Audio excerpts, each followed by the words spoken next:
Hi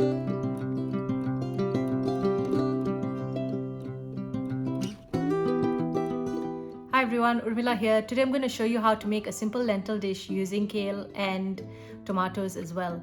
This is another variation to the dal family. There's so many ways that you can make lentils, and with Indian cuisine, now you can never run out of new ideas. So this is just another dish that I make at home regularly, but instead of using spinach, which most people do, I'm going to be adding some kale. So let me show you what you're going to need next.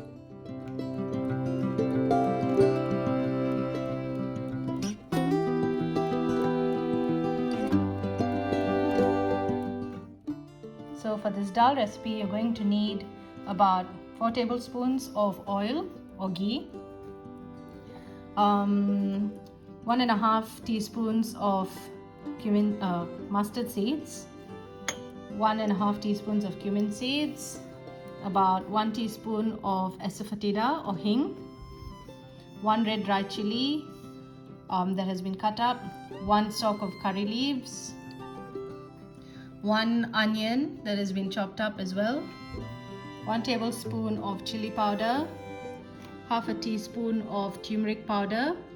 You could add the turmeric powder to the dal when you're boiling it, but I like to add it when I'm cooking. When I'm cooking the actual dish, that's what I meant. And then 2 medium tomatoes that have been chopped up. I have about maybe 200 or 300 grams of kale. You can reduce or increase the amount depending on how much of vegetables you want in the dal. That's fine because it will cook down anyway.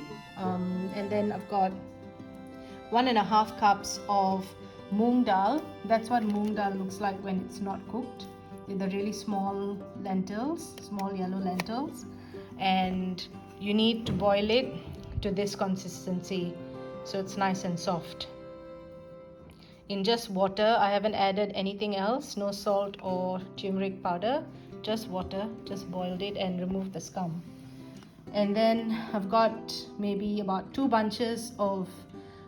small bunches of coriander leaves that have been chopped up, and salt to taste.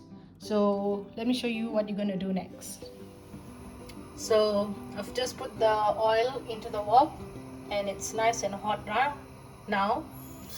Just add your mustard seeds. Wait for them to splutter.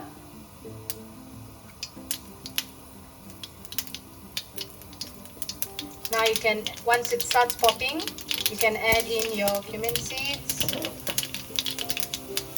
your red dry chilies,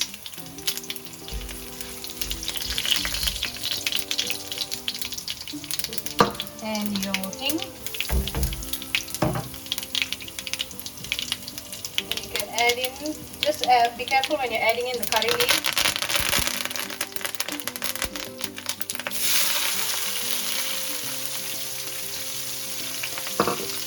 And add in the onion. And just let that fry until we get a nice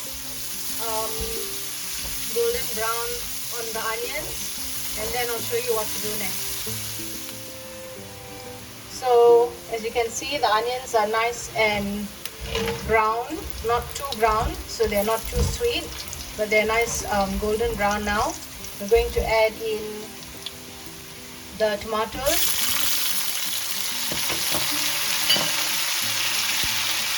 chili powder, turmeric powder, and salt. And just stir that through.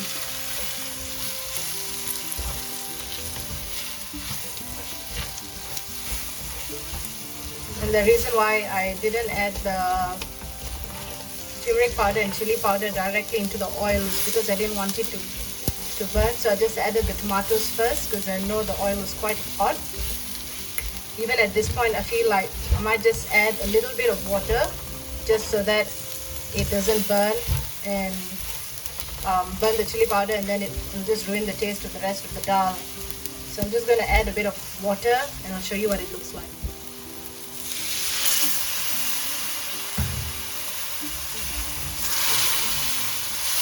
Just a little bit so that the chili powder can cook without burning.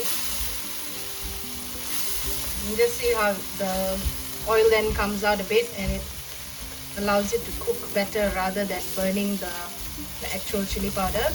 And I'll let the tomatoes soften as well. So just let that cook for a few minutes, maybe 2 or 3 minutes, and then we'll add in the kale. So if you have a look now, you can see that the tomatoes have softened and the oil has come out of the chili paste, and it looks nice and cooked. So we're going to add in the chopped kale.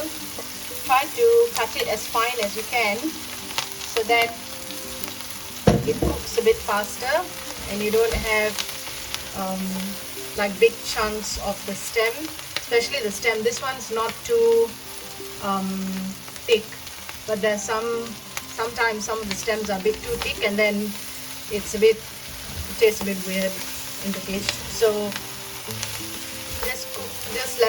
just mix that all through and let the kale cook down, and then we'll add in the lentils and we'll check for salt.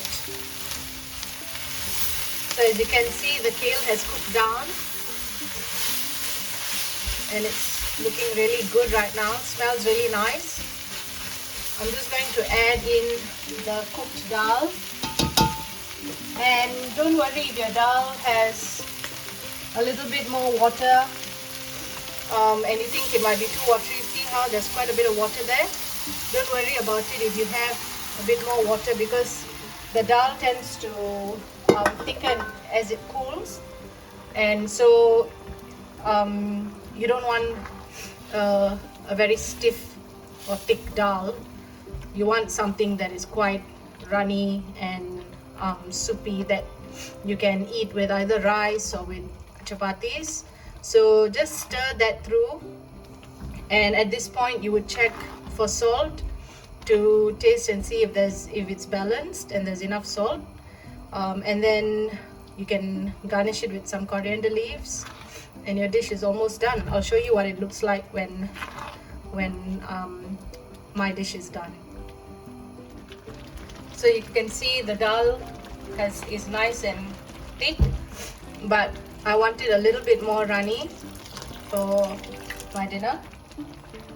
So I'm just adding a little bit more water.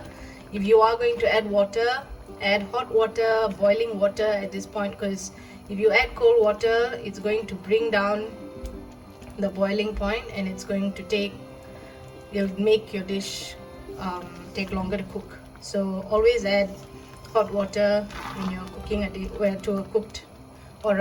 cooking dish. But yeah, that's pretty much it. I tasted for salt. I had to add a little bit more.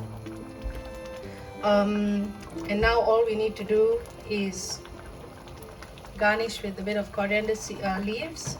Turn it off and just garnish with a bit of coriander leaves on the top, and your dish is done. You can eat this with chapatis and rice, or you could just eat it plain on its own. It'll be quite nice. There's the kale and the lentils, so it's almost a full meal without carbs. Hope you enjoyed this video and hope you find it useful. Happy cooking!